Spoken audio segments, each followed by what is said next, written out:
Okay, so today we begin a special series that we're going to continue this week, and Bais Hashem the beginning of the next week. And as you see, this is the Maamar Basi Legani Tovshin Chav Gimel. In these contrasim, it's on page Yud. If you go to page Yud, before that there's a few introductions, but page Yud, that's where it begins. See on the top it says Yud Shevat Tovshin Chav Gimel, which is 5723 or 1963. Okay, this series of shiurim is dedicated by our dear friends Reb Shimshon and Rivki Vershansky in loving memory of her father and his father-in-law Reb Zalman Yudah ben Reb Shalom Yeshaya Deitch Zechrayna Levracha Tehei Nafshay Nishmasi Tzura B'Tzrar HaChayim. It should continue to be an eternal source of light and blessing and inspiration to his family and loved ones and all of us and all the Jewish people. I also want to wish happy birthday. Oh, you're here. Gewaldig to Tzvi Aryeh ben Rivka. Mazel tov, happy birthday. Those who behave will get a nice piece of birthday cake after the class. And thank you very much. In honor of the 69th birthday. Arichas Yom B'Shalom Tov is getting younger and smarter every year.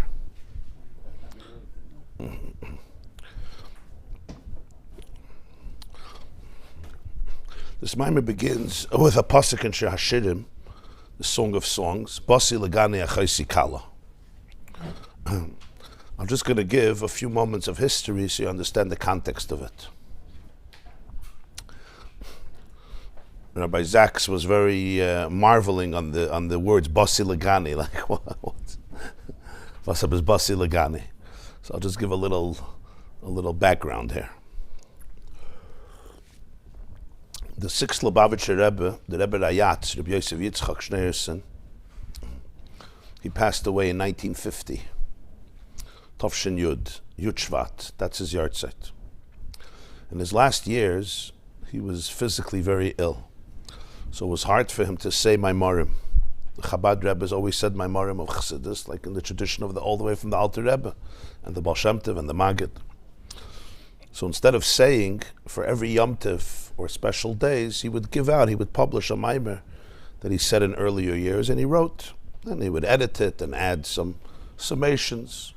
These were contrasim, like pamphlets that were given out, whether it was for Chanukah, for Purim, for Pesach, Shavuos, Sukkos, Yotes Kislev, whatever it was.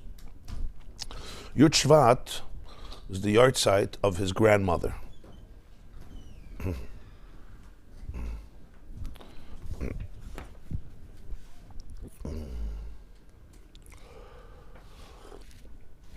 Her name was Rebbe Rivka, Chazed, the Rebbe Manash's wife, and Yud Gimel Shvat is the yahrzeit of his own mother, Rebbe Tzin Sarah.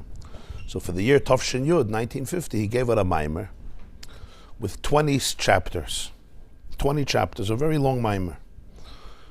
The mimer began with the pasuk Basi Legani Achaisi Kala. The first 5 chapters he gave out for Yud Shvat, the yahrzeit of his grandmother, which was Shabbos Boy that year, Shabbos Parshas Boy. Another 5 chapters to learn for the yahrzeit of his mother, Yud Gimel Shvat. Another 5 chapters for Purim. And the last 5 chapters for Bais Nissan, which is the yahrzeit of his father, the Rebbe Rashab, the 5th Lubavitcher Rebbe. So that Friday or that week, he sent the mimer for publication, and it was published right before Shabbos for people to learn on that Shabbos. That Shabbos morning, he returned his soul to its maker. Yud Shvat Tovshin Yud, Shabbos Boy, 10 to 8 in the morning, and 7:70 he passed away on the 2nd floor. He came over from the other side of the ocean. He escaped the Nazis in 1940, Warsaw. But he lived in New York in the last 10 years in Brooklyn. And he passed away Shabbos morning. So it happened to be that for the very day that he passed away, he gave out a mimer to learn. Mamish for a day before, he gave out a mimer to learn on that day. That began with the pasuk, Basi Legani Achaisi Kala. Basi Legani Achaisi Kala is a pasuk in Shir Hashirim. The beginning of chapter 5, those who say Shir Hashirim, you know the beginning of Perek Hey, is Basi Legani Achaisi Kala. Hashem says, I came to my garden, Legani, to be with my sister, my Kala, my bride. And according to Chazal, it's a metaphor for the day that Moshe Rabbeinu put up the Mishkan. And Hashem said, I finally came back to my garden. Basi Legani achaysi kala. But it's really a perspective that this world is called God's garden. Basi Legani, it's a garden. And don't take that for granted. Because when you look at the world, it's very easy to define it as a jungle rather than a garden. Even if you don't want to define it as a jungle, you could define it as a factory. You could define it as an office. You could define it as a train, a subway station. There's a lot of different ways, a roller coaster, a Ferris wheel. But here the definition is Basi Legani. It's a garden, which is a place of beauty and pleasure and wonderful fragrance, and a place where people go to relax and enjoy life. Tranquil, yes, tranquil. Yeah. But the tranquility of this garden is not a regular type of tranquility, as we know. There's a reason people call the world a jungle. It's a different type of tranquility. So tranquility has to be worked through. It has to be cultivated. A garden has to be cultivated. If a garden is not cultivated, all types of weeds and wild plants and bacterias and germs, it could become a wild place, yes. So this was the mimer that came out for Yud Shevat, which was the yahrzeit of his Baba, but it turned out that this was his own Yom Estalkus of the previous Lubavitcher Rebbe, the Rebbe Rayatz. So his son-in-law, who later became the Lubavitcher Rebbe, then he was known as the Ramash, he published the rest of the mimerim over the next few weeks, even though his father-in-law passed away, but this is what he gave out to be learned. And this became what's known as the Hemshech. In Chabad Chassidus, there's something called a Hemshech. Hemshech means a series. Sometimes you have a mimer, it's self-contained. A Hemshech means it continues. For example, the Rebbe Rashab has a Hemshech called Tafresh Ayin Beis, 1912, which he continued for 4 years. He has a Hemshech Tafresh Samach Vav, 1906, 1905, which he continued for a few years. So this is Hemshechim. This is a Hemshech. It didn't continue for a few years, but it has a few mimerim, 20 chapters. The next year was Yud Shevat Farbrengen Aleph, 1951.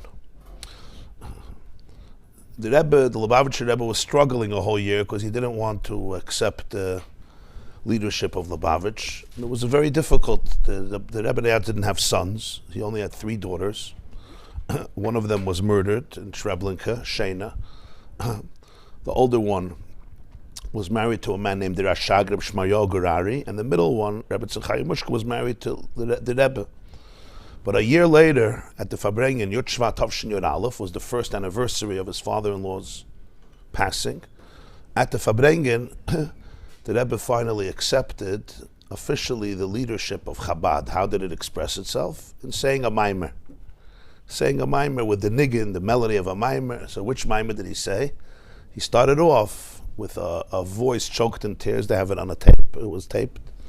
That in the mimer that the Rebbe, my father-in-law, gave out last year for the yahrzeit, for his Yom Estalkus, he started off Basi Legani achaysi kala, which is the traditional melody which the Chabad Rebbes would say mimerim. Basi Legani achaysi kala, Shtete Medrash Legani Lignuni. That was the niggin, already from the Alter Rebbe, from the Balatanya. L'malkum shayikri b'tchila. And he said to the mimer, it was a very, very intense mimer. It took a long time. He took a few breaks in the middle. They sang nigunim in the middle of all the Rabbeim. He cried profusely. But the main focus was chapter 1. He explained chapter 1 of the mimer. The next year was Tafshin Yud Beis, 1952. So he said the mimer again, but he focused on chapter 2. And then each year became a tradition that he really took apart and he dissected the chapter connected to that year. So Tafshin Yud Gimel, 1953, was chapter 3. Tafshin Chav Gimel, 1963, was chapter 13. Yud Gimel, because it starts from Tafshin Yud Aleph, 1951. And then in 1970, Tafshin Lamed, he finished, because it was 20 years. I remember the mimer is 20 chapters. Tafshin Lamed Aleph, 1971, he started over again. And again, each year, he would say the mimer at the Farbrengen. It was a long mimer. And he would show the full depth of what his father-in-law, the Rebbe, was explaining in that particular chapter. He would sum up till that chapter in the beginning, and then he would focus on that Perek. And the end of that was another 20 years later. It started in 1970, so that finished Tafshin Nun, 1990. That was the second series that ended. The Rebbe stopped saying Maamarim in 1988, so he did till chapter 18 the second time, and then that was it. So he didn't ever finish the second series.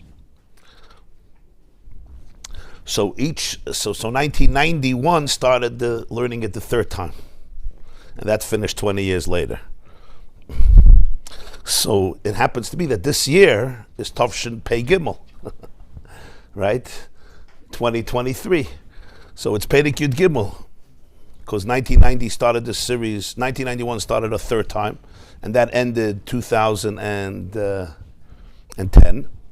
So now is the fourth time.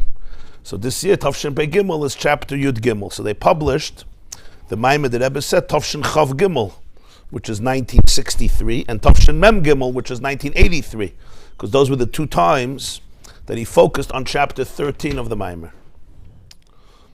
That's the context of this mimer. So it's one mimer that the Rebbe said at the Farbrengen Yud Shevat. It's a very, very deep mimer. It's a very special mimer. It's not so easy. It's a hard mimer. We'll explain it. Bais Hashem. So that's where they have the two, Tafshin Chav Gimel and Tafshin Mem Gimel. That's the background. And it's like most mimarim, it starts with a pasuk, Basi Legani Chassidic. Yeah, it's one mimer that just has 20 chapters. No, it's like in Likkutei Torah, there's a paragraph, when you say a chapter, it's all from one mimer. It's a continuation, yeah. The whole series starts off with Basi Legani, and then it's 20 chapters after that. Yeah. Does it have his father-in-laws also? Yes, so in the beginning of this kuntras, if you'll see page Zion, they printed chapter 13 of his father-in-law, because it's based on that. The whole mimer, the whole 20 chapters is printed in his father-in-law's Svarim, Sefer Maamarim Tafshin Yud, it's called, Maamarim of 1950. But here they put in Yud Gimel because it's the basis of the Lubavitcher Rebbe's whole mimer. So Bais Hashem will go through the mimer. I hope we'll finish. We'll learn this week, today, and tomorrow, Tuesday, Thursday, and then the beginning of next week. So he starts off, Basi Legani Chassidic. It's clear? Ihr versteht? Okay.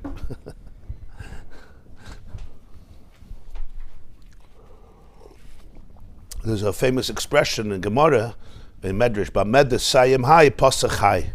What one finishes, the next one begins. So he did his. The Rebbe that's finished Basi Legani, so he began with Basi Legani. Basi Legani Chassidic umevi kvoit kedushas moiri v'chami admur. This is obviously an acronym for my father-in-law, Baal Ha'ilula, the yahrzeit. Baal Ha'ilula means the one whose yahrzeit is on Yud Shevat. He brings Mashakasa b'Medrash, b'Firush Basi Legani.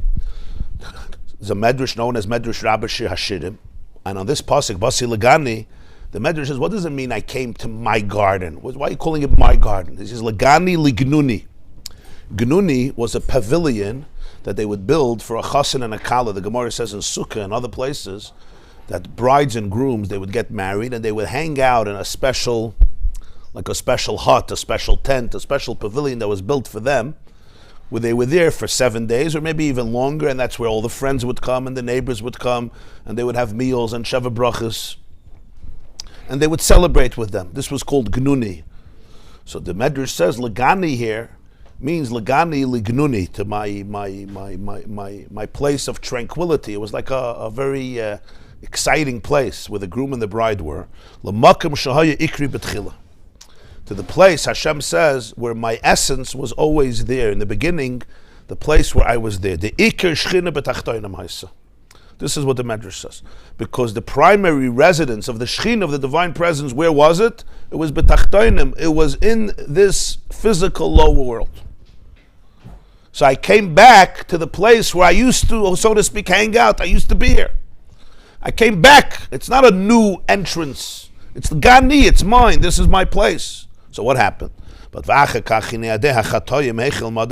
Medrash says, there began the situations and the experiences where the human being missed the mark and didn't understand the truth about his or her alignment with the divine. The word chet, as we said many times, is translated as sin. But as the Balatanya says many times, the real translation of the word chet means missing the target. Like it says by Shaul HaMelech, Koileya el asayra v'lo yechta, when he shot his arrows, right? He never missed, lo yechta. Bathsheba says in Malachim, v'hayu aniyu b'ni shloimeh chatoyim. Chatoyim means we're going to be missing. Because basically you missed the target. Like you're shooting, but you're shooting in the wrong direction. So through the various chatoyim, which created a lack of alignment, heichel me adam arishin from Adam. Through the 7 generations, you had what happened with Adam, and then you had Cain's murder of Hevel, and you had Enosh, and you had the Mabul, and you had the Deir HaFlug, and you had Zdoim, all these things. Silku es hashchinim el mata l'mayla. They, so to speak, removed the divine presence from Lamata, from this world Lamaila. And it says within Medrash, there's 7 heavens. Aleph Ches Dalet, Ches is 7 heavens and earth. That's 8. So he says, with each one he went up, he ascended to a higher heaven.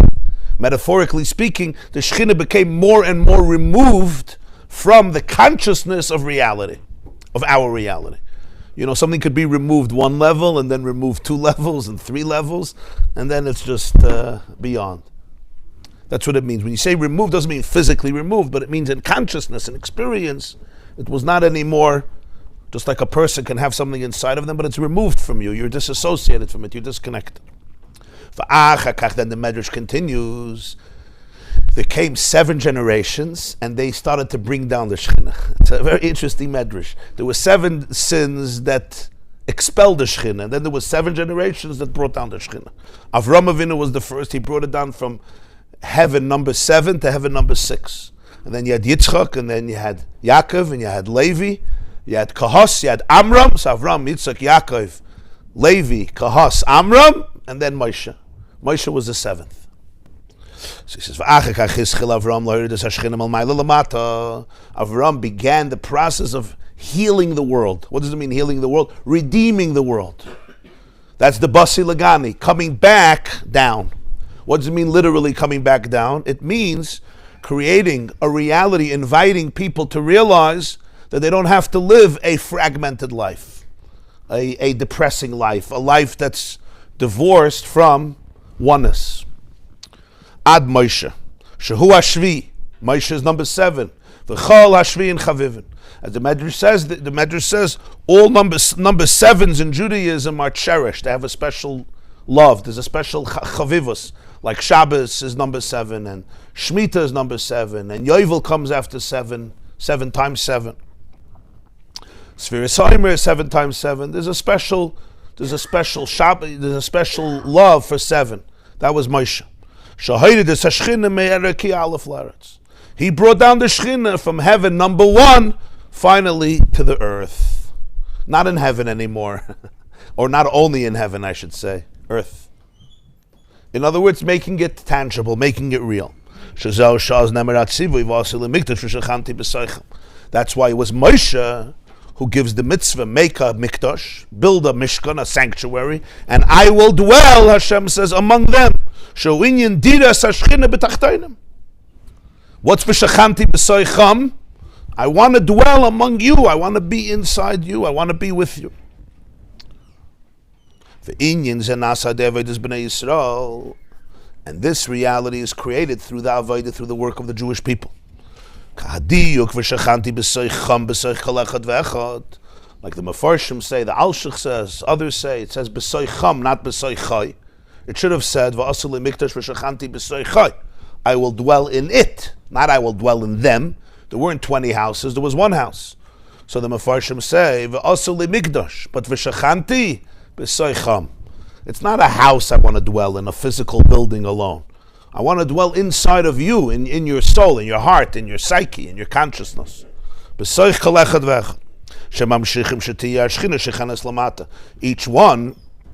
Each person does this avoid of bringing the Shekhinah into his or her reality. But this began and was completed on that level, on that generation through Moshe. Moshe is number 7, And that's why Basi Legani Achaisi Kala was said about that time. Hashem says, I came back to where my essence was before I was expelled in the beginning of creation. When I created the world, this was the place. And then, they sent me away, and now Basi, I returned. He explains the general work of Vasil Mikdash is talking about literally the building of the Mishkan, the sanctuary, the tabernacle. Shalzen Nemer, and on this the pasuk says in Truma, we'll learn in a few weeks, you should build the beams for the Mishkan, which are made from Atzei Shittim. Atzei Shittim are acacia wood or cedar wood, usually acacia wood, standing. They had beams made of wood, lumber. What type of wood? Atzei Shittim. And those beams stood and held up. This was the structure of the Mishkan. It was made from these beams. It was gold-plated. And this was the exterior structure of the Mishkan. Krushim.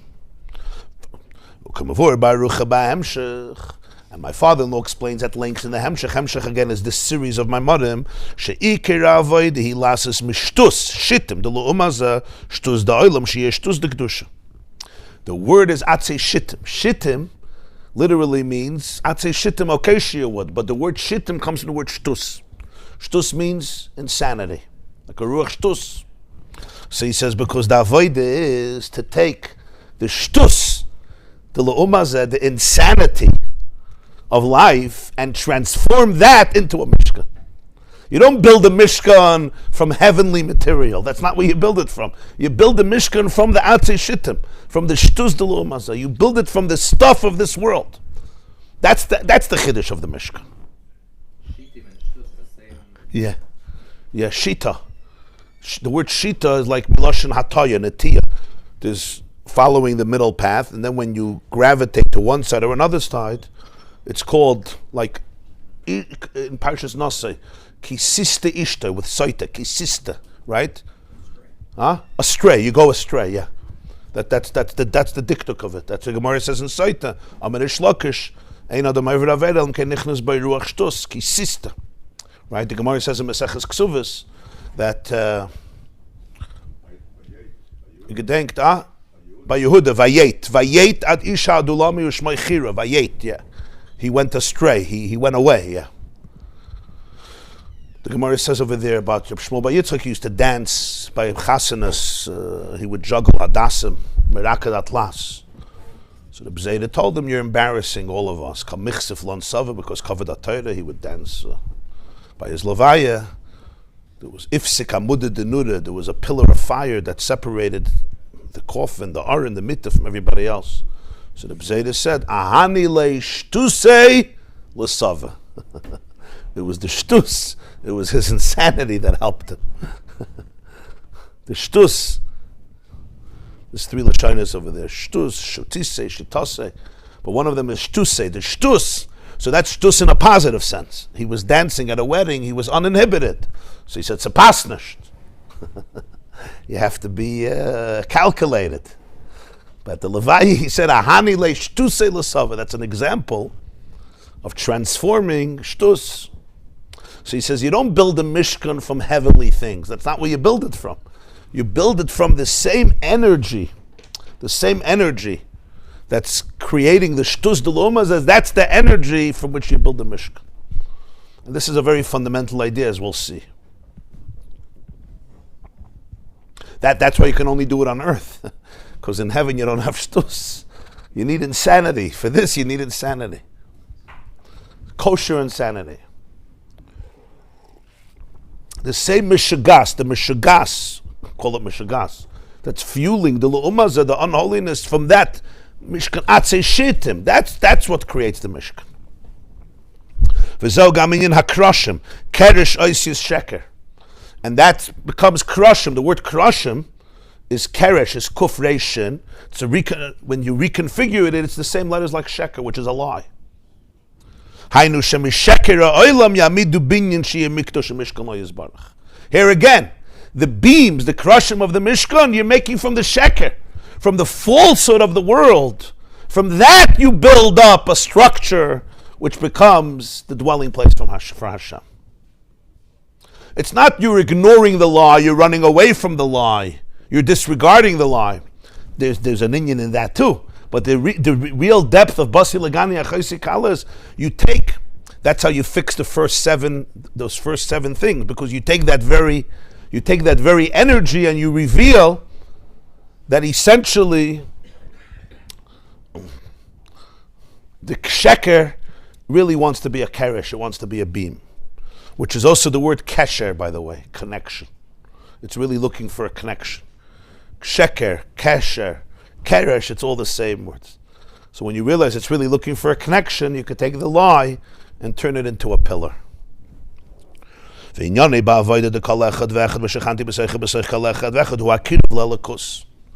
the avoid of every person, it means we cultivate a kiruv. A kiruv means a relationship, a closeness with godliness. The godliness in us and in the world. And that's why the main avoid in the Mishkan was karbanas. Rabbeinu Bechaya writes, the word carbon comes from the word we usually translate carbon as sacrifice. So it's not true. That's not the translation. The word carbon comes from the word kiruv, closeness, very different than sacrifice. Sacrifice sounds like you're sacrificing yourself in order to serve someone else. Kiruv means you're bringing yourself closer. You're not sacrificing yourself. You're actually you're actualizing yourself. You're sublimating yourself. Yes, sometimes I have to sacrifice something that's superficial or alien. That's true. I have to sacrifice an addiction. I have to sacrifice a shtus. I have to sacrifice a lie. But essentially, understand, carbon is not sacrifice. Carbon is kiruv. It's closeness. Was trachst du? Huh? It's a relationship, exactly. It says, "Daber bnei Yisrael v'yikchu li truma." Right? So everybody, yes, you're not taking a contribution, you're giving. V'nosnu li truma. You don't take money. That's not what he's asking. He's not asking everybody to take. He's asking people to give. No. When you're giving for the Mishkan, you're taking, because you're talking about infinity. So it's not, what does it mean you're giving to infinity? When you're giving, you're aligning yourself, you're connecting yourself to your ultimate self. So that's why it's an inyan of kiruv. It says in Zohar that the carbon goes up to the secret of Ein Sof.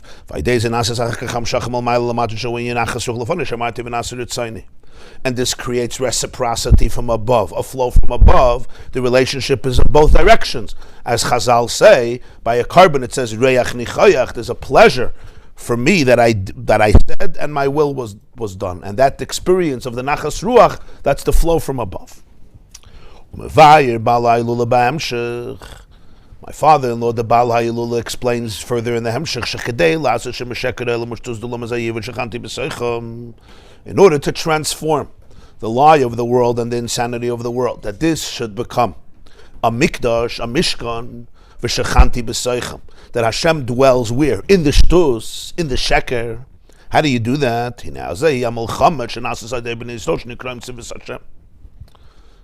This is the battle that the Jewish people are conducting from the day they became a people, and that's why with the day they leave Egypt, they're called Tzivos Hashem, which means the soldiers of the Rebbeinu Shalom. In this week's Parshas Boy, Tzivos Hashem, He be'etzem yoyim hazeh yotzu kol Tzivos Hashem eretz Mitzrayim. Why are we called soldiers? The answer is because the entire work of the Jewish people is a daily battle for transcendence, a daily battle for oneness, a daily battle for revealing the truth. That's Tzivos Hashem. And he explains in the mimer, if you see the Rebbe here is summarizing the first 12 chapters of the Basi Legani, because in the second chapter here he's going to begin focusing on Sif Yud Gimel, because that's the focus of this year. So he summarizes very briefly. It's interesting every year how he summarized it. Every year he summarized it a little differently, because he would emphasize those points that are relevant to the point of the year. So the summation every year is a little different because you emphasize different points. So everything that he's saying in the summation becomes important later. So he says that the word Sava, the Rebbe Ayatz, and the word Sava in Hebrew has three meanings. Shekulam yeshnam ba'avodas adam lamali shlichus HaKadosh Baruch Hu ba'olamai. All exist in the work of a person to fulfill Hashem's mission in his world. Tzava basically means a soldier. You're in the army, right? Like tzava, you're in the army. Tzivus Hashem. Tzava also means time, a fixed time. In Tanakh, halay tzava le'enosh, there's a fixed time, and tzava also comes from the word sivyon, which means beauty and synthesis and integration. So all three things exist in Avodah. Number one, you're in an army. You're mobilized. You have a mission. And you're indispensable. Number two, everyone has a fixed time and place. How they fulfill that mission. Your journey is not my journey. And number two, everyone does it in a different way. There's diversity. Beauty comes from the fact that there's different colors. No two people have the same mission. Those are the three things in Tzava important. No two soldiers have the same mission. This soldier goes here, this soldier has a different mission. So everyone has a fixed time and place, and everyone has a unique element in that mission. And then he continues and explains and elaborates. During the war, we see you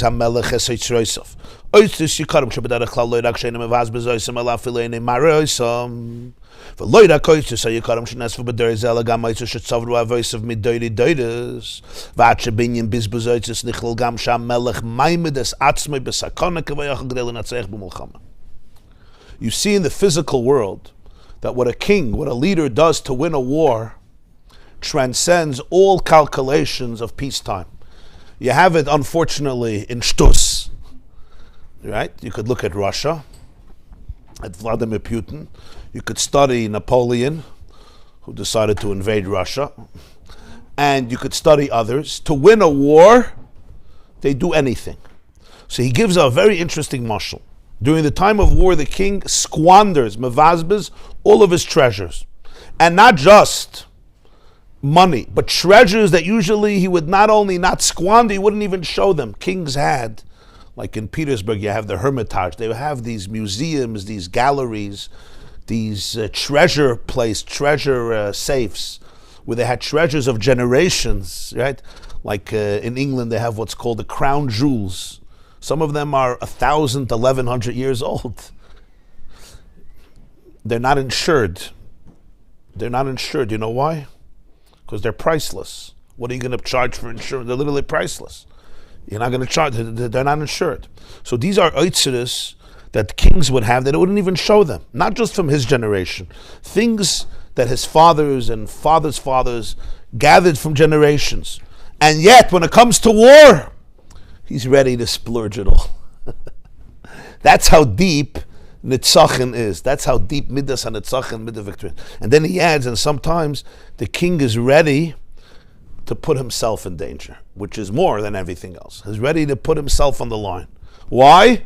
To win the war. I just go home, you have a house, go home. No. To be Menatzech, the Melchama, he's ready to put himself on the line. In other words, that his life is in danger. This line is going to be the key, one of the major points in this mimer. This is all a metaphor. That there's a war, Tzivus Hashem.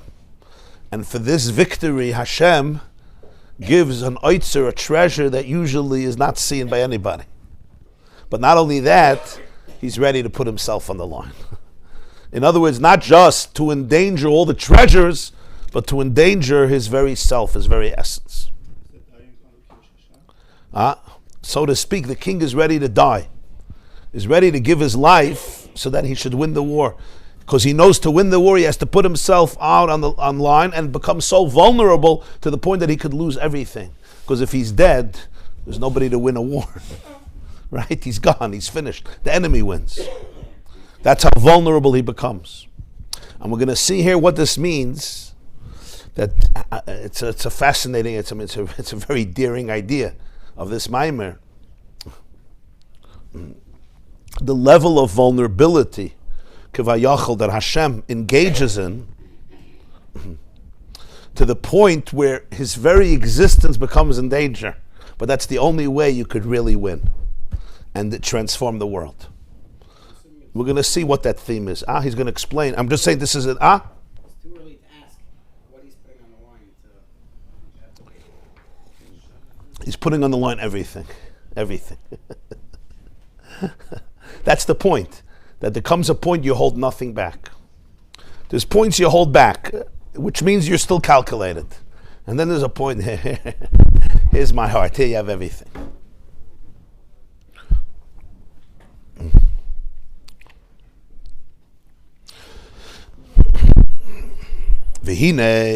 But this line that the melech is maimed atzmai b'sakana. It's not just the treasures. It's the most vulnerable experience. Why? Because it's necessary for the nitzachon, for the victory.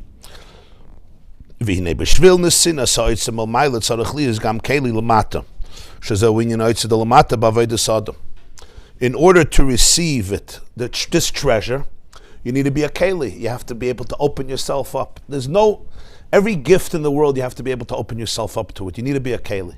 It could rain all day. If you didn't plow the earth and you didn't plant any seeds, nothing is growing. It's called a keli. Right? We all know people could give us the most amazing advice in the world. If you're not worked out, it's worthless. Why? Because you could rain and rain and rain and rain. I have to be a keli. I have to be open. I have to have a vessel. So Hashem could give the treasures, but He says you need a keli. So the person has to be able to find in their avodah the parallel to this treasure. And he explains, who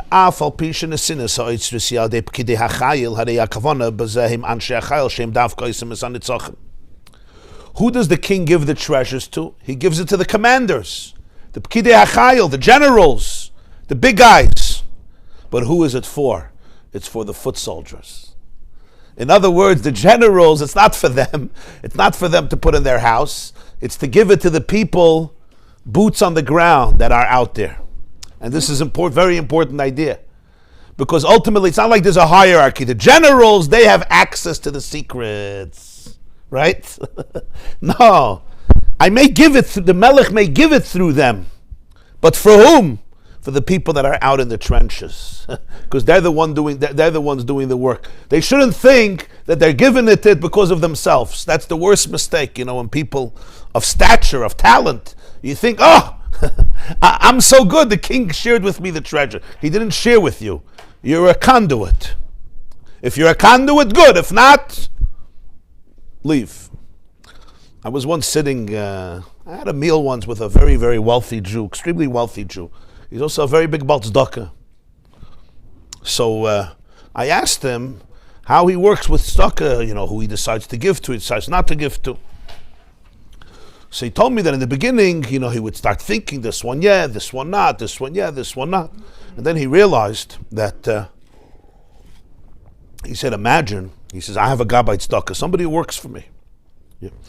And his job is to give me a list of everyone who asks, and I tell them how much to give. Now imagine if I find out that he's the one making all the decisions. The first thing I'll do is I'll get rid of him. So he says, I realize that that's with me and Hashem. I'm just the Gabbai Tzedakah. I'm going to make decisions. This one, yeah, this one, not. Who asked you? Here's the money, you're just a messenger. So that's the Nekuda. From this too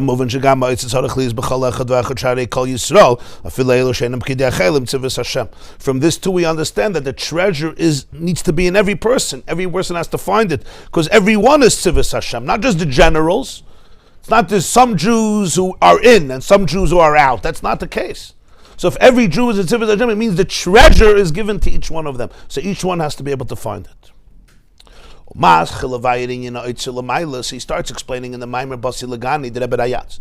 What is this oitzer? We're speaking about the treasure that the king squanders and splurges during a time of combat. What is this? Based on what it says in Tikkunei Zohar.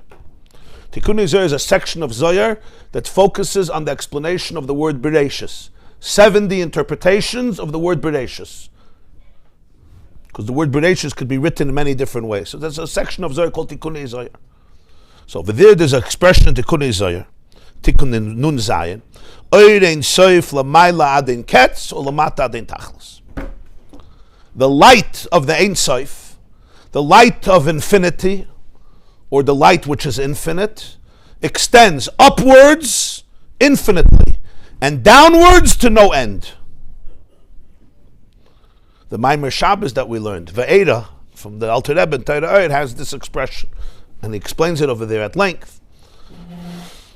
What does this mean? It's a very fascinating expression. Ein Sof. The light is infinite. Ein Sof. The light of Hashem. The expression of Hashem. No, he could have just said Ein Sof. The light is infinite. No, if it's infinite, it goes up and it goes down. He doesn't do that. He says Ein Sof. L'mayla adin ketz u'lamata adin tachlis. He's defining something about this Oir. That it goes up endlessly, infinitely. Adin ketz means there's no end. U'lamata adin tachlis. The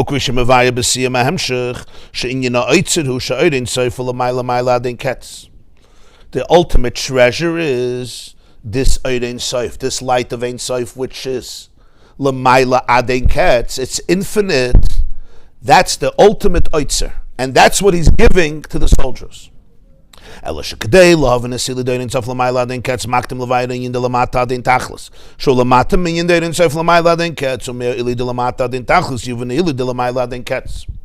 in order to appreciate what L'mayla Adin Ketz is, first you have to understand what Lamata Adin Tachlis is, because that is lower than L'mayla Adin Ketz, and from there you appreciate it.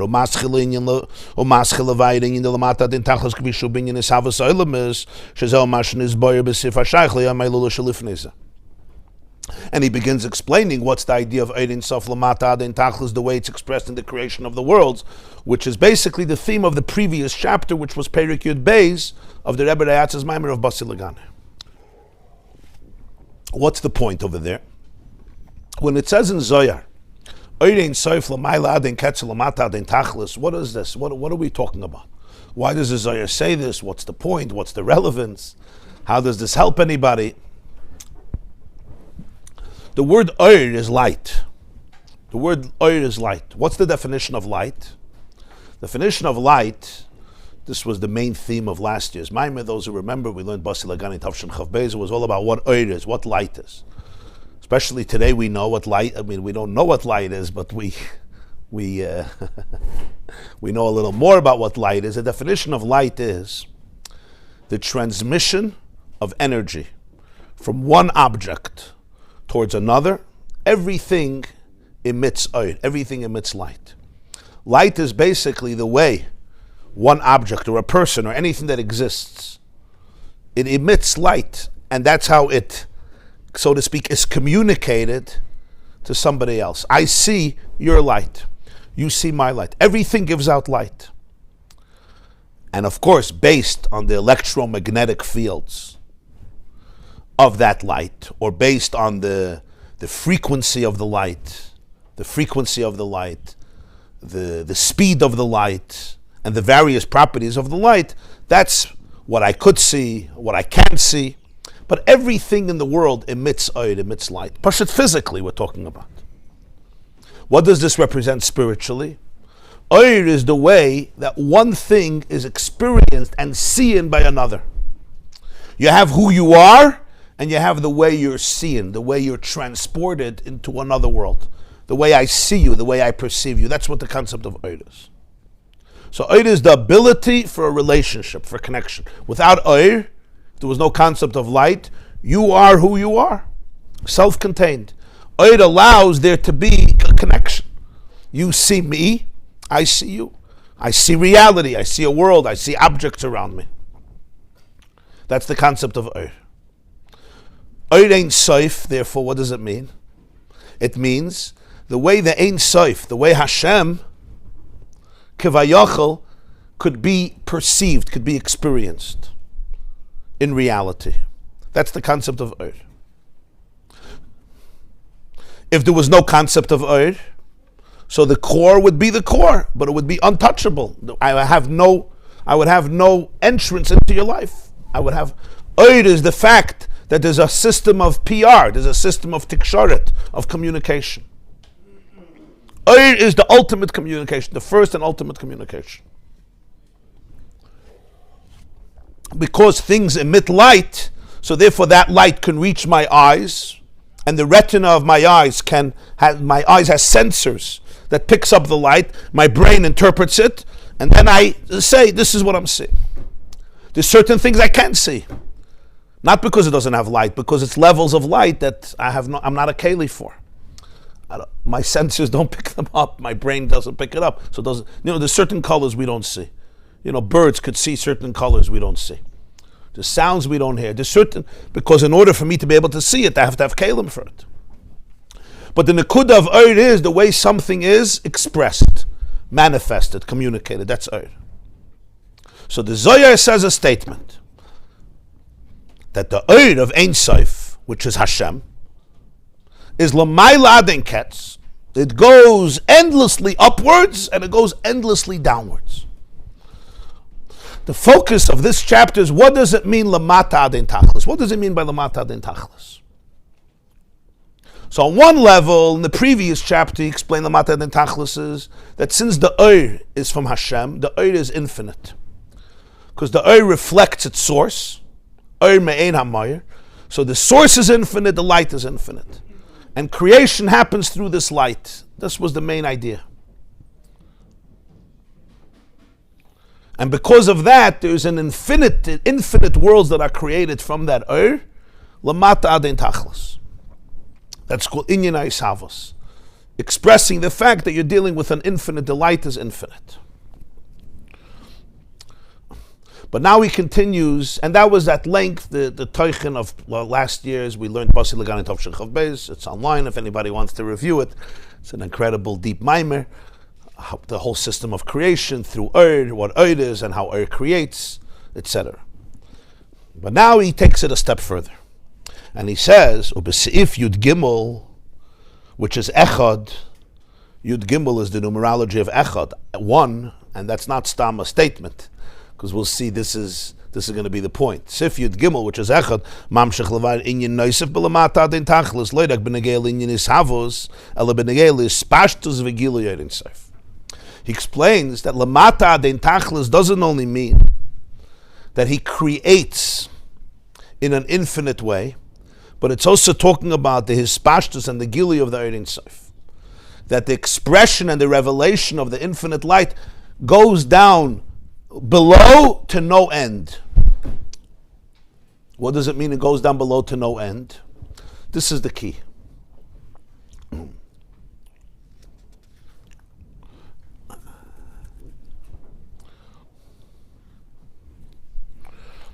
There's no place in the world where you can't find the Ein Sof. We can't take those words lightly because it's counterintuitive. You can go down lower, but there's an end, right? It says Adin Tachlis. Just like when you go up. Yesterday in Torah Parshas Va'eda we learned, Alter Rebbe says, L'mayla Adin Ketz means, as high as you go up, you can go further up. Which means, any definition that you'll ever give for God, there's always another more. Don't get stuck. People like at some point to feel comfortable in reality. I could control my life. I understand life. He says, there's higher. The word Eibishter in Yiddish, how do you call Hashem? Eibishter. What does Eibishter mean? Higher. Higher than what? Whatever. Wherever it is, Eibishter, there's something higher. The Baal Shem Tov said, for every question I have an answer.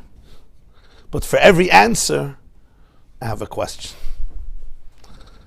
I have an answer for that question too, but for that answer I have a question. Because what's a question? A question is really going up to a higher world. Sometimes you read something, it makes sense, right? You learn a Gemara fast, it makes sense. Then you learn it a little better, and you see it doesn't make sense. Why? Because you learned it better. The first time you didn't understand, so it made sense. You learned it a little better, it doesn't make sense. Then you learn it a third time, you learned it, now it does make sense. Then you learn it a fourth time, it stops making sense. That's what the Baal Shem Tov was saying. A kasha means you're going higher. a real kasha, you're going higher. So I have a question, then I have an answer. But then I have another question. So the Mayla Adin Ketz means you go higher and higher and higher. In other words, whenever a person feels, I got it, I understand it, I have my life figured out, my life is under control, that's a prison, that's a trap. It's l'mayla den ketz. There's no kate, there's no limit to how high reality is, how deep it is. On one hand, it's very humbling because, I can't master it, but that's exactly the point. Of course, you can't master it. As long as there's an I, you can't master it. You always have to shed more layers, more layers, more layers. And fortunate is the person who's open to that. Right? Today's redemption becomes tomorrow's exile. Tomorrow's redemption becomes the next day's exile. That's l'mayla den ketz. So you can always go deeper and higher. Don't put a lid on growth. Don't stifle growth. Don't put a lid on God. Eibishter doesn't say anything. It just says, higher. Higher. There's more. There's more. I told you the Maisa with the Batche, no? I told you the Maisa, yeah? There was a chassid of the Balatanya. He was a Batchen. The problem was that at that wedding, the Alter Rebbe was there, so he didn't feel comfortable. So he said some l'chaim. He loosened up, and he starts talking to the Alter Rebbe, and he said, I decided that there's no big difference between you and me. Why? What I know, you also know. What you don't know, I also don't know. So what's the difference? There's some things that you know and I don't know. But then he said, but how does what you know compare to what you don't know? They said Alter Rebbe started to cry. So that's l'mayla den ketz. L'mayla den ketz means never define reality. Never, the worst thing, the saddest thing a person could say is, I know everything there is to know about myself. I know everything there is to know about my spouse. I know everything there is to know about my children. The worst thing you can hear from a therapist or from a neuroscientist is, I know everything there is to know about the brain. Really. A doctor, I know everything there is to know about medicine. Really. A rabbi, I know everything there is to know about truth. Really. Then it's not true. That's l'mayla den ketz. What's l'mata den tachlis is the opposite. So there's no definition. I got that. Every definition is only a very limited version. It's important, but there's higher, deeper. L'mata den tachlis is the exact opposite. There's no place that's too low.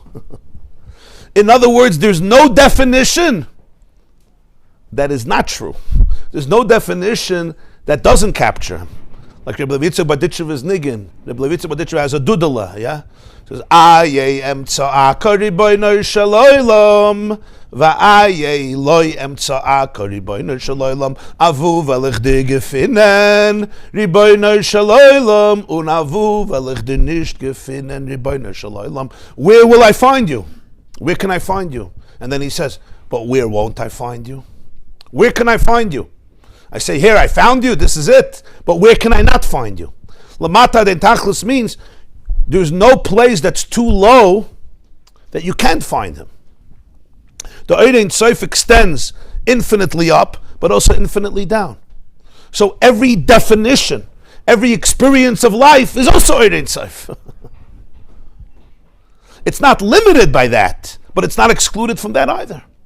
Every drop of water and every flake of snow and every drop of rain and every grain of sand and every cell and every atom and every heartbeat and every pulse and every star and every bush and shrub and stone and insect and reptile and fish and bird and mammal and even you and I, it's also an embodiment of Ein Sof.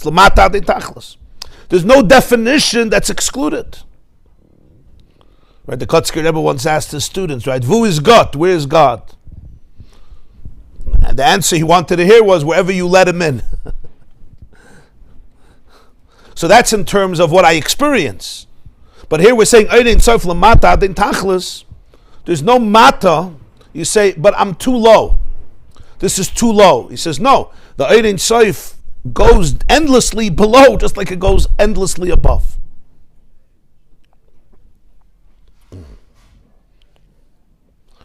But what's pshat? It goes endlessly below.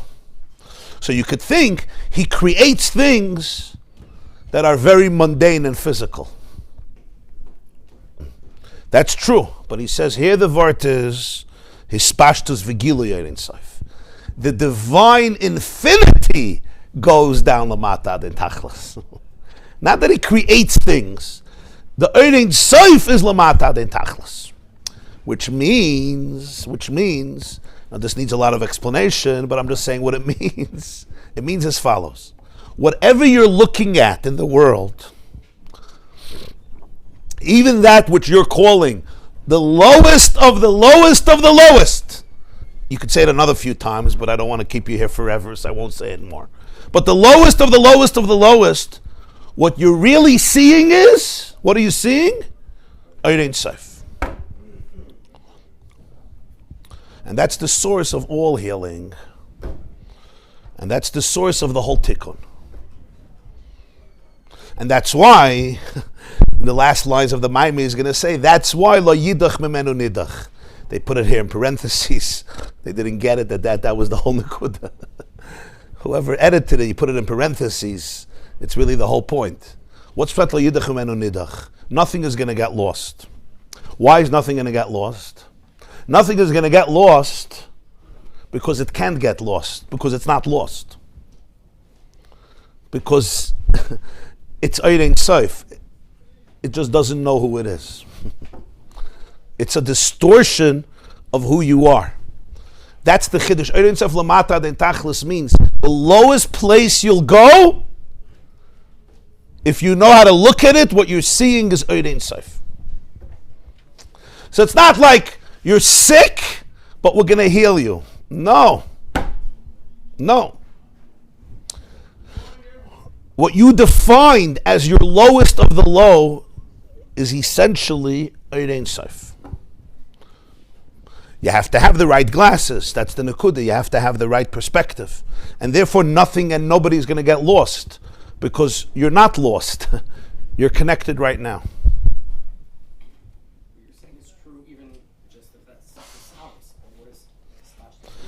That's what I'm explaining. We're not talking about hishavos, we're talking about hispashtus and gilui. Hishavos means that something that's infinite can create whatever it wants, but what it creates is something else. Hispashtus v'gilui means that the Ein Sof is extending and expressing itself lamata adin tachlis. In other words, what is the mata adin tachlis? It's a gilui of Ein Sof. You'll say, what do you mean? So it's not mata adin tachlis. So call it infinity. That's the chiddush of the Zohar. That this Ein Sof, this communication of Ein Sof, Eid is communication, Eid is revelation. Remember, that's what light is. It's not just l'mayla den ketz, lamata, in the lowest lamata, it is Ein Sof. So you say, so why are you calling it mata? So it's a very high thing. It's not. That's why it's called lamata. It's actually something that's completely detached, apparently. And that's what it means. You remember that the king puts himself in danger. The king puts himself in danger. What does it mean he puts himself in danger? You go into a place where you may die. You understand? You go into a place where you may get cut off. You may be destroyed. The Ein Sof goes into a place that's not comfortable. It goes into a place where it may die. What does it mean it may die? What does it mean it may die? Huh? Cut off! I don't want to say those words, but it's like Hashem is putting himself in a position where he's not going to come back. What does that mean? What, they're stronger than him. What does it mean? It means you're putting yourself in a place where you could be completely cut off, which is a form of death. Let me finish that. Another, Hashem is going into a place where there's complete disconnection and disassociation from self, which is the most dangerous place to be. But who's going in there? Ein Sof. Why? It's the only way you could win the war. The only way you could win the war. When you say Hashem does it, it means we're all doing it. It means that's the system of reality. So the Ein Sof goes into a place of Lamata de Tachlis. It's taka called Mata. Huh? Therefore, lo yidach memenu nidach. Therefore, lo yidach memenu nidach. Why lo yidach memenu nidach? Because it's Ein Sof. Why don't you say ignored instead of... Ignored, yeah. Cut off is from our perspective. Yes, yes. We're cut off and therefore... You're a good student of your wife. Yeah, but that's for sure. But if you want to say that something, the king can be destroyed... Yes. Of course, from our perspective. No, but the mimer uses that as a metaphor. Yeah. And therefore, it seems to be a false premise, right? Right. That could never happen. Right, of course. I'm supposed to learn from a false premise that I should not ignore something. Why shouldn't I just be told, open your eyes up? Right, just to bring out the intensity of it, how serious it is. Let's talk in a person's life, okay? There's a process known as dissociation, when you become disconnected from yourself. It's a very, very serious condition because there's no I anymore. As long as there's an I, right, I can feel pain, I can feel sadness, I can feel difficult emotions, and I have to deal with it. But then the pain is so deep that the I says bye-bye. I mean, we've spoken many times about this. I'm not going to get into this, but there's people, children, who went through experiences that their souls had to leave their bodies. There's people here in this room who unfortunately know this too well from themselves. What does it mean their souls? It's not a mystical thing I'm saying. These are real facts. The soul leaves the body. What does it mean? It means if my body as a child experienced things that were despicable, to be present would be too painful. So what happens? You know what happens? The I disassociates. In Lashon Chassidus, the I goes into Golus, gets covered over by klippas, by 1,000 shells. You don't have access to the I. And now my body, do whatever you want with it. It's like a shell. Here, you want to hit the table, hit my body. What happens when this person grows up? There's no I. There's a complete disconnect. I don't even know who I am. I don't know what I believe in. I don't know what I'm feeling. Nobody should know about this, but this is a real condition. This is called the Mata den Tachlis. This is going to be the Nakud of this mimer. This is going to be the Nakud of this mimer. You have the way the Ein Sof is I. That's the core of all I. You have the way the Ein Sof comes down into levels that are connected. And then there is the Ein Sof going into the war zone where the king is in danger. What does it mean it's in danger? Where Kivayachol, you're not coming back. You're like cut off from your source. But he doesn't leave. I'm there too. In that place, the Ein Sof is not just there. What does it mean it's there? That is really the reality, even of the lowest place. It's really Ein Sof. It's not seen that way. That's the most vulnerable thing in the world Hashem can do. That I'm ready to go into a place where it seems like I'm completely disassociated from myself. How radical is that? Where am I ready to go? I'm ready to go, I'll talk to you, I'll connect to you, but I want to be connected to me, right? When a lifeguard goes into the ocean to save somebody, the lifeguard goes in only if he could bring the person out of the water, not if he's going to drown. Chas v'shalom. Nobody jumped out of the lifeboats by the Titanic to go save people because they would go with them. You have to have a means to save somebody. So I'll reach out to you, but I'll reach out to you when they save people who are stuck, Rahman al-Islam, in caves, miners and this, right? You have to make sure that you have the mechanism to pull them out. You have the rope. You're not going to detach yourself from the rope and go down. You're not coming back. What are you gaining? So I'll go, but I'm not going to disassociate from me. I want to pull you up. But by a Malchama, the Melech goes further. He's going to go fully there. Now he knows he's not going to die. Rabbi Yaakov, you're right. He knows. But what does that mean? That means you're never going to be detached. Because wherever you are, it's Ein Sof. So Mela Yidach Meno Nidach. So you'll never be able to get lost.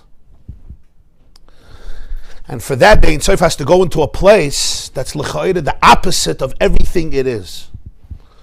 And that's a very serious thing. That's very serious. It's extremely vulnerable. It's almost frightening. But it's the key for the real transformation. And that's why Yud Gimel is Begematria Echad. Because that's where the real oneness happens. The real oneness is that Lamata Dein Tachlis is also not separate.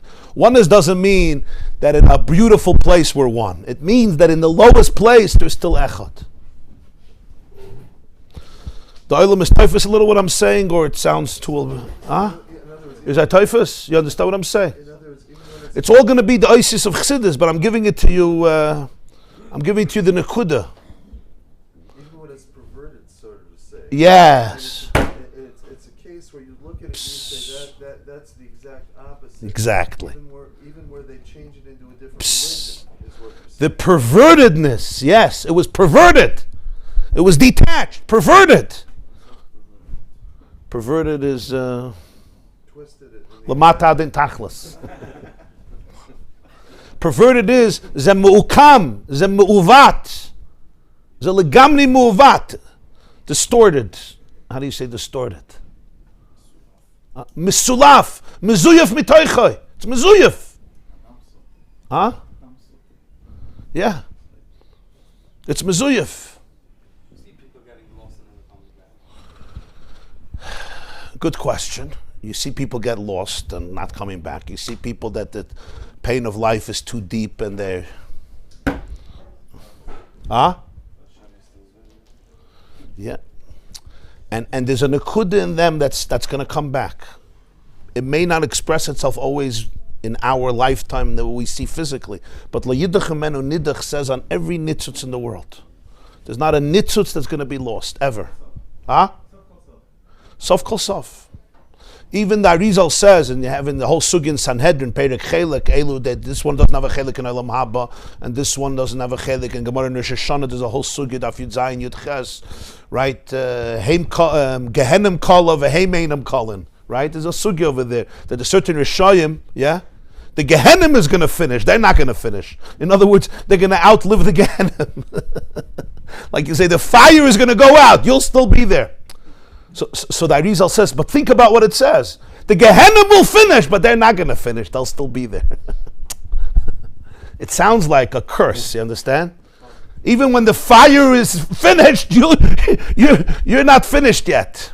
But that means what? You go beyond the fire.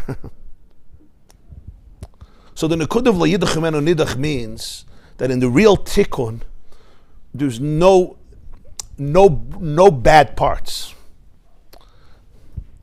And this is the Teres Hagula. Teres Hagulos is Toiv and Ra.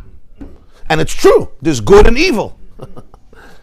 There's good and evil. It's real evil. We call it Yetzer Hara. You want to do bad things. And it's important to say that because Ein Sof is Lamata Dein Tachlis, but you're a lowlife. Lamata means you're a lowlife. But I just said the wrong words, because that's from a certain perspective, and it's important to know this is good, this is bad, and right now I want to do something dysfunctional and destructive to me and to others. But where does real healing come from? Where does the transformation of the world come from? It says, "Vesruach hatumah avim minaz." When Mashiach comes, there won't be tumah. What's pshat? It's a miracle. One day Hashem is going to say, that's it, tumah, done. No. Yeah, it's a pretty big miracle, but it's deeper than a miracle. A miracle means abracadabra kadu. What he's saying here is no, it's the emes. When the real emes gets revealed, you see that what you call the Yetzirah was really Ein Sof lamata adin tachlis. Is that why it calls it Kala? Yeah. What does it mean? Ein Sof lamata adin tachlis? It went into a low place. It's low. Like you said, it's perverted. It's distorted. And you have to know that. It's lamata adin tachlis. What is it? B'pnimiyus. It's the gilui of Ein Sof. And the word is gilui. Gilui means revelation, but it's not revealed. It's concealed. But if you understand what it really is, it's the ispashtus of Ein Sof. It's the way the Ein Sof was detached from itself in the perception of the lamata de tachlis, and God says, I'm not running away, I'm still here. You know how painful that is? That means that when that happens to me or you, the Ein Sof was always there. So that means you were never detached. So what you're calling disassociation was not disassociation. From my perception, it was disassociation. Ein Sof lamata adin tachlis. Even the disassociation is an embodiment of the Ein Sof. That's why it's so powerful. That's true. That's true. Can you say the neshama is part of that light? The reason the disassociation is so powerful. People always wonder, why is darkness so powerful? Why when I'm having a good day, I'm having a good day? When I'm having a bad day, I'm not just having a bad day. It's like eternal. When you're having a good day, okay, say Baruch Hashem. When you're having a bad day, it's like my life forever is cursed. This is never ending. Everything is over. Why? Why can't you just say, So the cynics say, because it's real. The optimism is fake. The pessimism is real. Chassidus says, you remember I said this a few weeks ago. Chassidus says, what's the real reason? The real reason is because Ein Sof lamata adin tachlis. So what you're feeling is the Ein Sof. When you're saying darkness is infinite, what you're really saying is Ein Sof is infinite. And that's what I'm holding on to. Because the Ein Sof is in the darkness. And fakert, there's something about Atzmus and Ein Sof dafke there. Yisenor min hachoshech. So therefore, it feels more infinite than anything else. What you're really touching is the infinity of the divine that's inside of it. So the disconnection is so painful and so real and so infinite. You know why? Because the Ein Sof is lamata adin tachlis.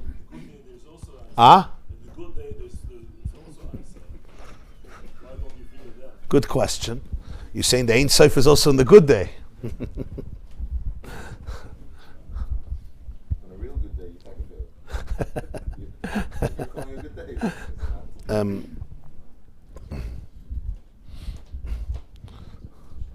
The answer to that is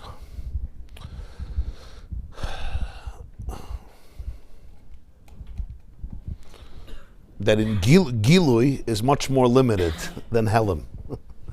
Gilui, when something is reflected, so it's always with a certain measurement of how much could be reflected. Yeah. In concealment, in Helam, you have everything. You have the Atzmius is there, because it doesn't have to be expressed. So everything is there. Verstehst du, was ich sag? Was hast du gewollt fragen? Good question. How could you say these words about Ein Sof, that it's not in its place?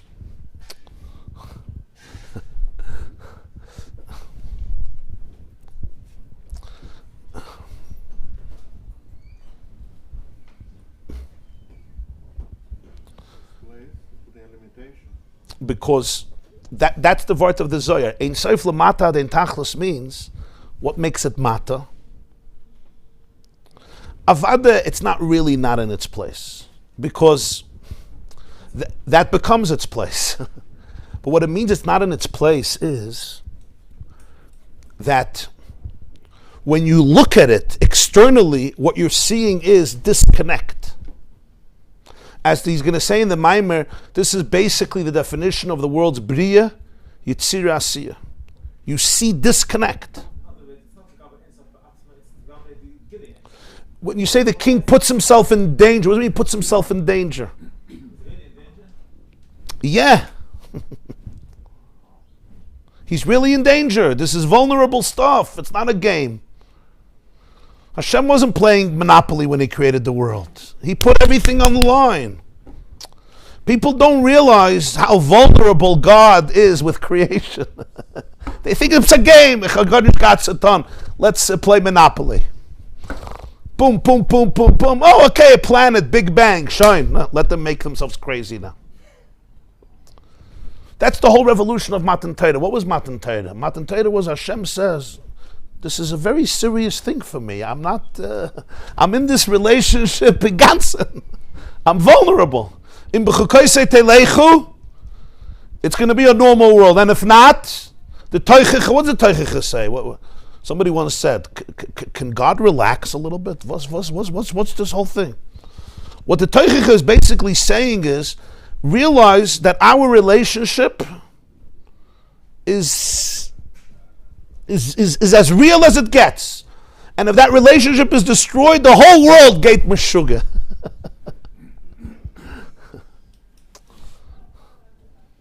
So on one hand you could say, leave me alone, I don't need that.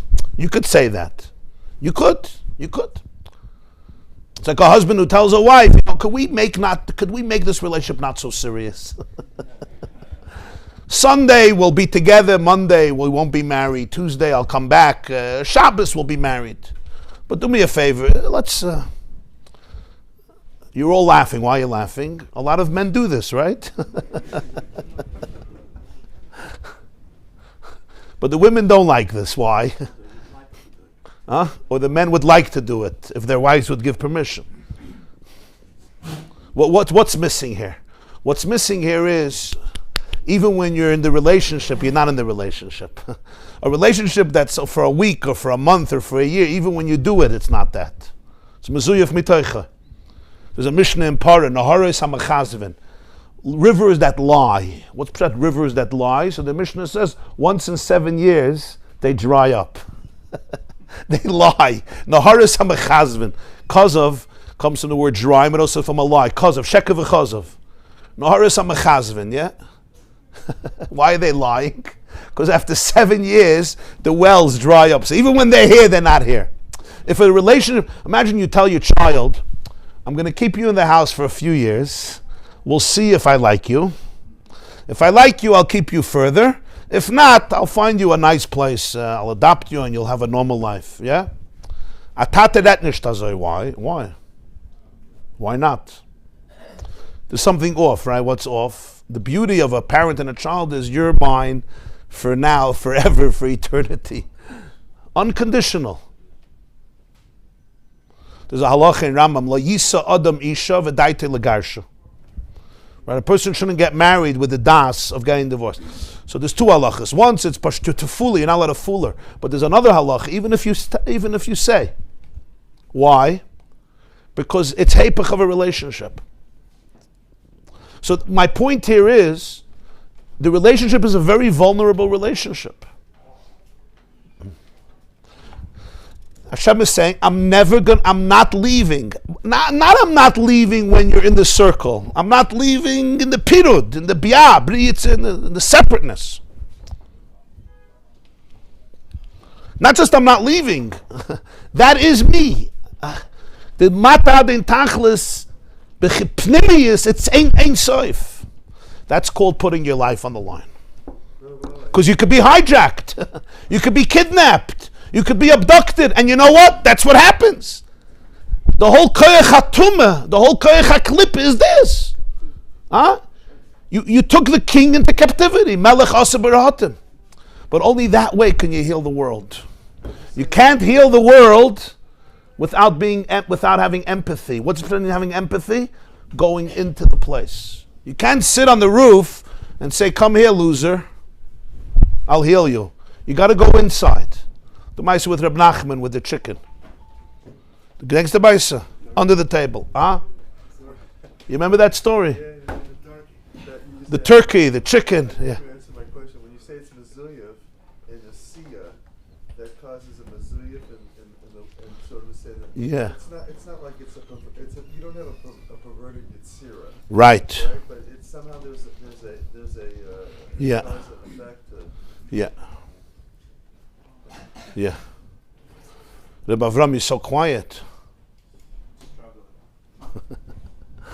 You're Lamata den Tachlis or Lamaila den Ketz? Lamata den Tachlis, for me, was always meant in the place where it's no purpose. Ein Tachlis. Oh, Ein Tachlis, no purpose. Very good translation. Very good. Ein Tachlis, the word Tichla means end, and it means purpose, and it's the same thing, because purpose is the end of something, the goal. So you're saying Lamata Adein Tachlis, to the place where there's no purpose. You don't see any purpose. All you see is dysfunction and pain and insanity. Apocalypse. Right? It's hard to imagine from a Putin's mind. Putin's mind. That's easy. Russians know Russians, yeah? From a Kodesh Baruch Hu point of view, from Ein Sof point of view, the place where there's no purpose, where the whole world was created. It's only an abstract, it's a paradox Yeah. in the language that I Yes. There's a lot of paradox here. It is paradox. Ein Sof Lamata Adein Tachlis is essentially the source of paradox. He's really in danger.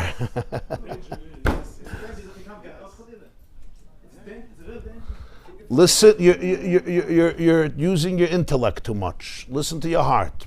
Experience it emotionally. Only because he's in danger can there be healing. If he's not in danger, he's not with you. You understand? I'll tell you this is true about every healer. If you're not in danger, you will not heal. Fakert. By him it's even more, because he chooses it. By every healer, we still protect ourselves. We go home at night. We're like, I'm out of this office. Baruch Shepatrani. And by Hashem, he doesn't go home at night. He stays. He stays during Krishna Shalamita also. Could you say Bereshus is in danger? Huh? Could you say Bereshus Yeah. is in danger? Yeah. Kaviyachol, Hashem himself. Yeah, you're right. Because of that, lo yidach mimenu nidach. You're right. Huh? Real vulnerability. Why is he really in danger? And it's not just fake. It's because the system he built was to put the control into Yeah. a human being. So Yeah. he gave away the Yeah. Huh?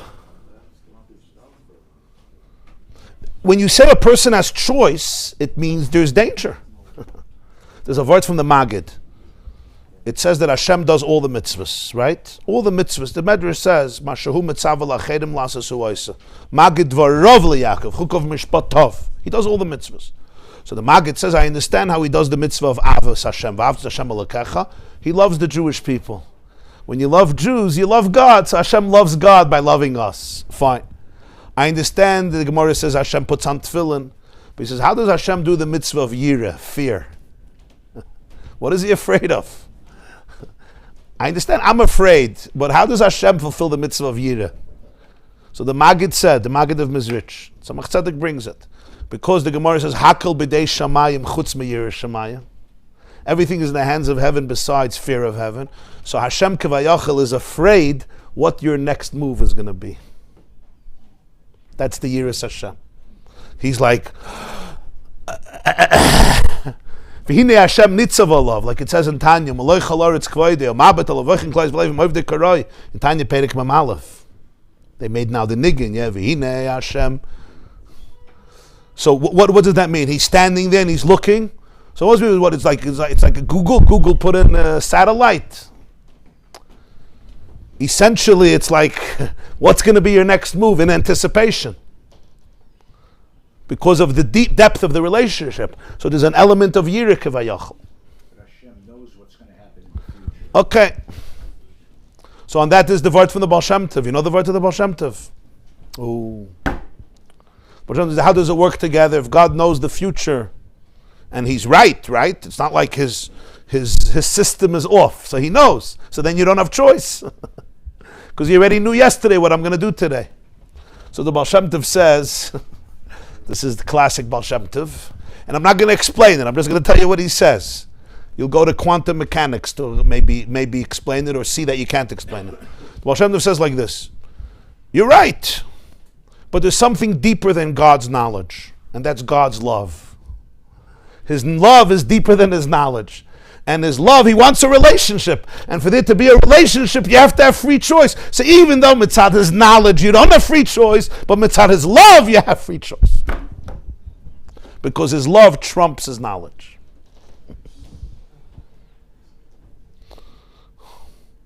Now, I know mathematics. What do you mean? If I know, I know. I got it. Really, what the Baal Shem Tov is saying is there's a frequency where there's no bchira, and there's a deeper frequency where there is. Now you're nodding your head. Suddenly you understood the shir. This yet's garnished yet. Now it's your language, Baruch Hashem, quantum mechanics. Yeah.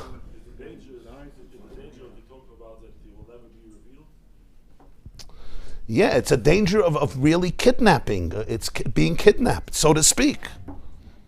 Being manipulated and exploited. Literally, when in disassociation, what happens? Myself is up for grabs. You can grab it, you can grab it, you can grab it. That's what happens. Stockholm syndrome is one way. Even all addiction. If you go to the Nekuda HaPnimis, what is that? It's the most horrible thing in the world.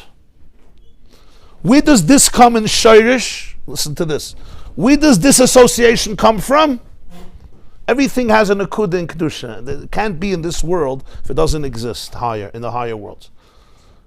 The answer is Lamata Aden Tachlis. As he's going to say, Bri Yitzir Asiya, which is called Pirud. So you would think Hashem said, okay, Gesundheit, I'll cut off the piece, go fly a kite and do whatever you want. I created you, fine, I'm big enough to create you. No. That part which seems completely detached and disassociated, I never left.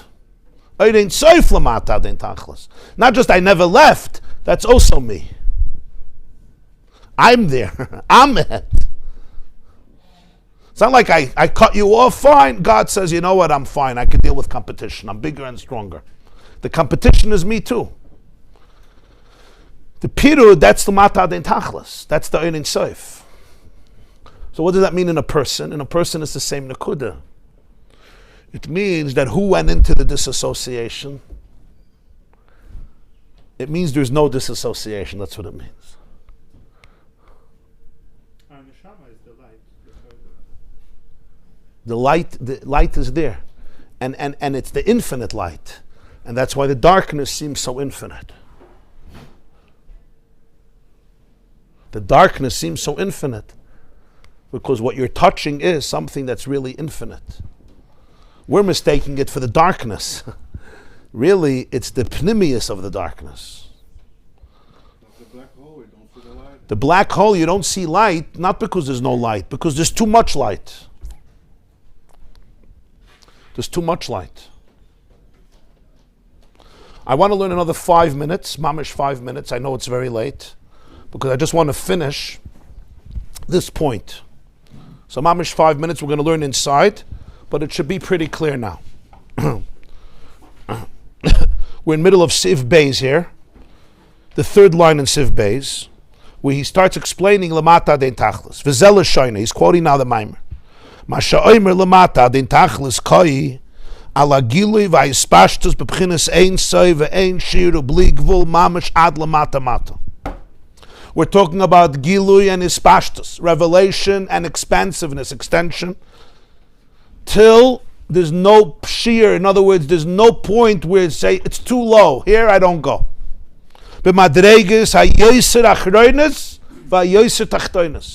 In states of consciousness that are all the way at the end and all the way on the bottom. All the way on the bottom.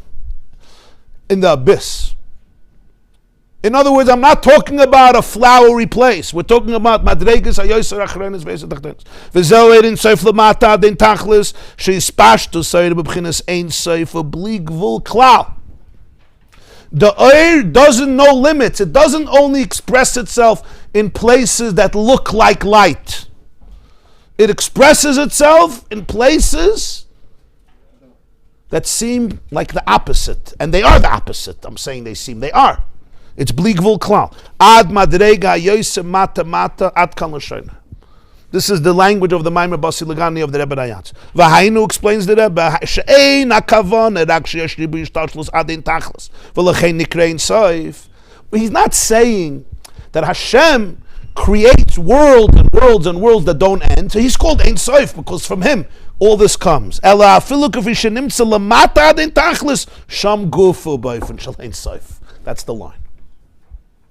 It's not that Hashem could create whatever He wants. He creates worlds afterwards. It's much deeper than that. What the Zohar is saying is that the Ein Sof, even the way He comes out in Lamata Adin Tachlis, what are you seeing? You're seeing the Ein Sof. Sham Gufu B'ofen Shel Ein Sof. What do you mean? It's not. You created a strange world. You created an alien world. You hear? That's the chiddush. Is pashtus v'gilui. No, over there he's not saying. What do you mean Ein Sof over there? He's not Ein Sof there. That's the danger. The Ein Sof doesn't stop. In other words, it assumes a form of complete separateness. Is I Teves, Rabbi Yid? Is I Teves? Umamshich ba mimer shashvach shoim nemalein Ein Sof shachalavi bispashtus v'gilui anu leidak ispashtus alagam gilui. He says in the mimer, this great gewaldige that he said about Ein Sof, that it can come out by spashtus. Spashtus means it extends. Gilui is even deeper. It's revealed. What does it mean revealed? What you're seeing as the Mata Adin Tachlis, you're mistranslating it. It's really a revelation of Ein Sof. Ein hakavana lispashtus v'gilui b'olam Ein Sof afilu b'olam atzilus. It's not talking about that the Ein Sof comes out in what's called the infinite worlds, or even Atzilus, the Afal Pishaberich, Ein Sof Anigam Eilam Ein Sof Alachas Kam Vakam Eilam Atzilus Nikroim B'Shem Eilam Is Mikol Makem Yev Shalom Mashash Shvach Ein Sof Ulamata Den Tachlis Kayal Eilam Ein Sof Eilam Atzilus. This will be explained more next, but I just want to translate the words. There's something in Kabbalah and in Chassidus and Machshava Hashkafa known as Eilam Ein Sof, the worlds of infinity. There's something called Olam HaAtzilus, the world of Atzilus. There's something called Olam Bria Yitzir Asiyah. Generally speaking, the light of infinity, first it creates worlds that are infinite. Then there's something called Atzilus. Atzilus is a world of 10 spheres, but it's divine. And then there's Bria, the world of creation, the world of formation, and our world, the world of action. So he says, when you say Lamata Den Tachlis, don't think it's talking about Olam Ein Sof and Atzilus, which are called worlds. If it's called worlds, it already means it's not the essence itself. It's not the light itself. But that's not what Lamata Adin Tachlis means.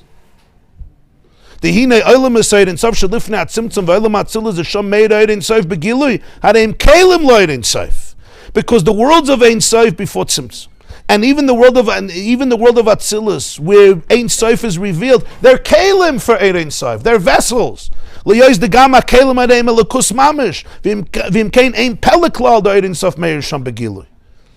vessels of Atzilus are elikus. So it's not a pella, it's not a wonder that the Ein Sof shines over there. And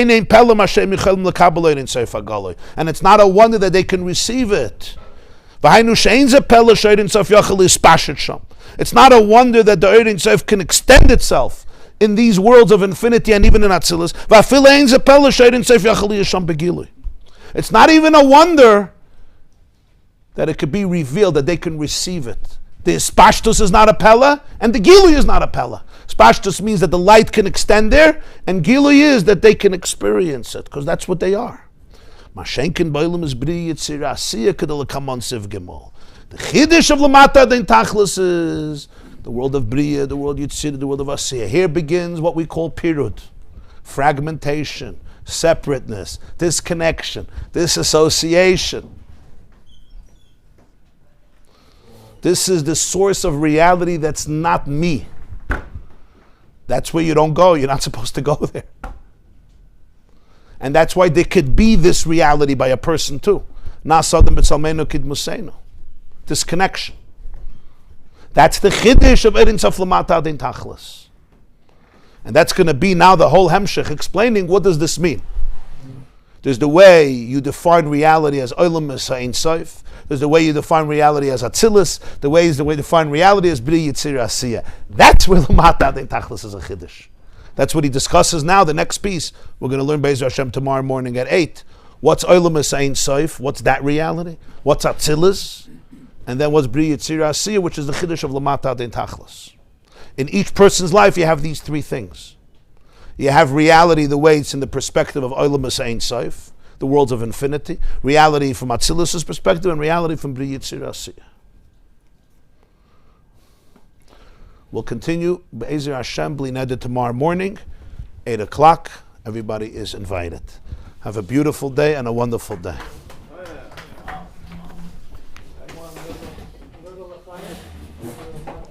עכשיו אתה רוצה לדעת מה עשיתי אתמול בלילה גם, כן? Oh, what a pleasure to have you. Bruchim habayim. Hashem, I am able to listen to you all the time. Gewaldig. We love you. Thank you. Thank you.